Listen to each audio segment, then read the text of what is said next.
అబ్బాయి వెళ్ళరా. ఆ, చెప్పండి. ఎవరబ్బాయి నువ్వు? పూర్ణచంద్ర వాళ్ళ అబ్బాయినండి. ఏం చేస్తుంటావు? Software job sir. Software job.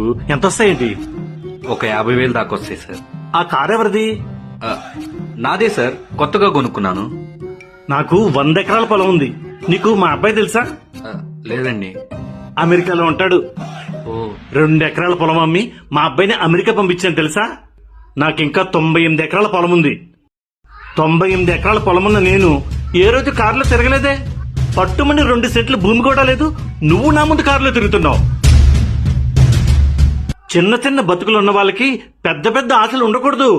ఒకవేళ ఉన్నా మాలోటోళ్ళ ముందు చూపించకూడదు. నువ్వెప్పుడు చేస్తావో నీకు తెలుసా? ఏం మాట్లాడుతున్నావురా? నువ్వెప్పుడు చేస్తావో తెలుసా రా అన్నాను రా. ఉన్న ఫలంగా నువ్వు పోయావనుకో, ఆ 98 ఎకరాలు ఏ గుద్దోలో పెట్టుకుంటావురా?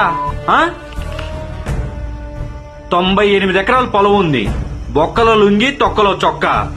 అదే ఆస్తి నాకుంటే ఏం చేసేవాడిని తెలుసా? పట్టు బట్టలు వేసుకొని తిరిగేవాడిని. ఎకరాల ఆస్తి ఉండంగానే సరిగాల, దాన్ని అనుభవించే యోగం కూడా ఉండాలా. నీ దృష్టిలో ఆస్తి అంటే నోరు కట్టుకొని బ్రతకడం. నా దృష్టిలో ఆస్తి అంటే ఏంటో తెలుసా? తిన్నామా, ఉన్నామా, పని చేసామా, అది.